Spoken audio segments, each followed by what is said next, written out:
বিকেলের নরম রোদে চায়ের দোকানটা জমে উঠেছে। কেটলি থেকে উঠছে ধোঁয়া, পাশে বিস্কুটের কৌটো। ঠিক সেই সময় ফুটবল ম্যাচ নিয়ে তর্কে জড়িয়ে পড়ল তিন বন্ধু, বিল্টু, পিন্টু আর চিন্টু। আমি বলছি ওটা পরিষ্কার পেনাল্টি ছিল, রেফারি নিশ্চয়ই অন্ধ। হ্যাঁ, সম্পূর্ণ অন্ধ। পরিষ্কার দেখা যাচ্ছে হালকা হাওয়া লেগে বলটা নড়েছিল। এখন কি হাওয়ার বিরুদ্ধেও ফাউল ডাকবো?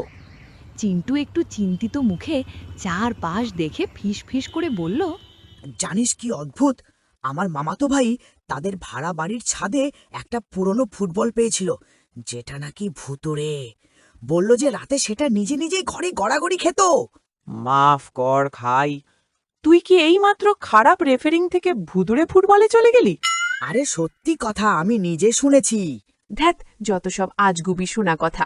শোন, দিনের বেলায় আমি ওই সব ভূত টুত বিশ্বাস করি না। এবার একটা শোনা কথা নয়, ভূত আছে কিনা শোন। আমাদের রাঁচিতে একটা বাড়ি আছে জানিস তো, আমি সেখানে ছুটিতে অনেক দিন ছিলাম। তুই যে রাঁচি হেরত তা তোকে দেখলেই বোঝা যায়। ব্যাস, আমি তোদের আর কখনো গল্প বলবো না। আরে রাগ করিস না, ওসব ভূত ভূত কিছুই হয় না, সব মানুষের বানানো। ভূত ফুত কিছুই হয় না তো, যেদিন একটা এসি সামনে দাঁড়াবে ওই দিন বুঝতে পারবি। আসুক, আমিও দেখব। বেশ, তবে এর একটা ফয়সালা হয়ে যাক। পার্কের পাশে যে ভাঙা বাড়িটা আছে, ওই বাড়ির মাঝখানে যেই নিম গাছটা, ওখানে আজ রাতে গিয়ে 5 মিনিট দাঁড়িয়ে থাকতে হবে। বল, পারবি? এ আবার এমন কি? নিশ্চয়ই পারবো, কিন্তু যাব না। রাতের বেলায় ওই অত দূর আমি কোন সুখে যেতে যাব? আচ্ছা, তুই যদি আজ রাতে ওখানে গিয়ে 5 মিনিট কাটাতে পারিস, পরের দিন 1 প্যাকেট বিরিয়ানি আমার তরফ থেকে। আর তারপরে আমরাও বিশ্বাস করে নেব যে ভূত টুত কিছুই হয় না। বল, রাজি? বিরিয়ানির জন্য এটা করাই যায়। তবে কথা মতো কালকে বিরিয়ানিটা রেডি রাখিস। এই কথা বলে পিন্টু চলে গেল। কিরে, ও কি সত্যি সত্যি যাবে নাকি?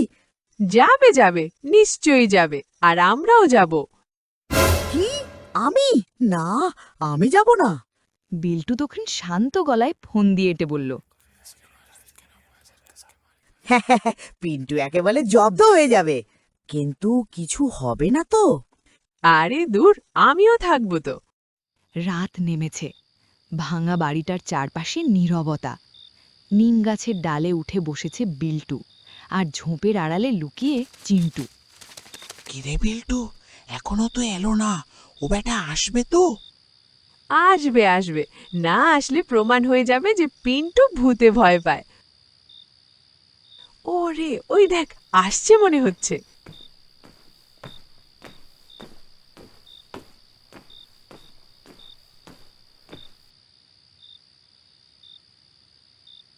খুব মজা হবে। এর মতো। ওরে বাবা, এ কে রে? কে? বিল্টু? হত ছাড়া, তুই আমাকে ভয় দেখাতে এসছিস? যা, সব মাটি হয়ে গেল। চিন্টু, তুইও এসেছিস? আর কেউ কি বাকি আছে? আহারে, লাগেনি তো বাবা। এটা আবার কাকে জোগাড় করে এনেছিস? আগে আমি ভূত। ওরে পিন্টু রে, বাচ্চা রে, এ আমায় খেয়ে ফেললো রে। এ না না, আমি আমিষ খাই না, আমি কারোর ক্ষতিও করি না। বিল্টু মনে মনে ভাবল, আমিষ খায় না, দেখেও তো ভয়ঙ্কর মনে হচ্ছে না।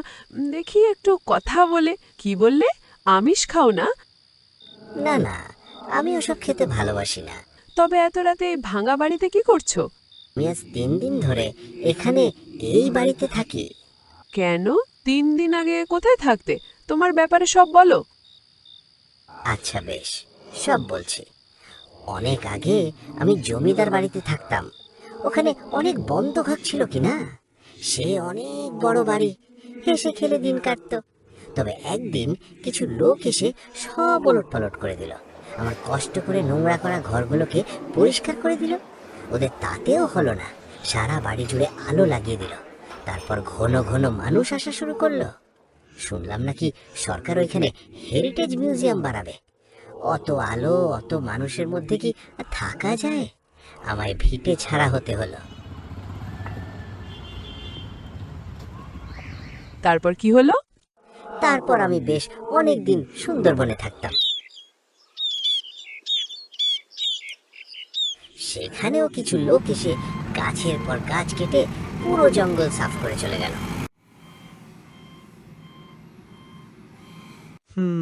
ওরা কাঠ পাচারকারী। তারপর? একবার রেগে গিয়ে ভাবলাম পুলিশে গিয়ে বলবো। তারপর ভাবলাম যদি আমাকেই জেলে পড়ে যায়, সেই ভয়ে আর গেলাম না। তারপর আমি শহরের দিকে এলাম। এসে দেখি ও বাবা, এইখানে একই অবস্থা। এইখানে যেই দুই একটা গাছ বেঁচে আছে, তাতে আগে থেকে কেউ না কেউ থাকে।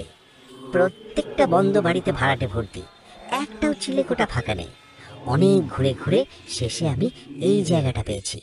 শুনেছি নাকি এটা ডিসপিউটেড ল্যান্ড, তাই প্রমোটার হাতাতে পারছে না। তাই এখানে একটু মাথা গোজার ঠাঁই পেয়েছি। মানুষের সঙ্গে আমার কোনো শত্রুতা নেই বাবা, আমাকে তাড়িয়ে দিও না। সব শুনে ওদের মন নরম হয়ে গেল। ঠিক আছে, তুমি এখানে থাকতে পারো, তবে কোনোদিন কাউকে ভয় দেখাতে পারবে না।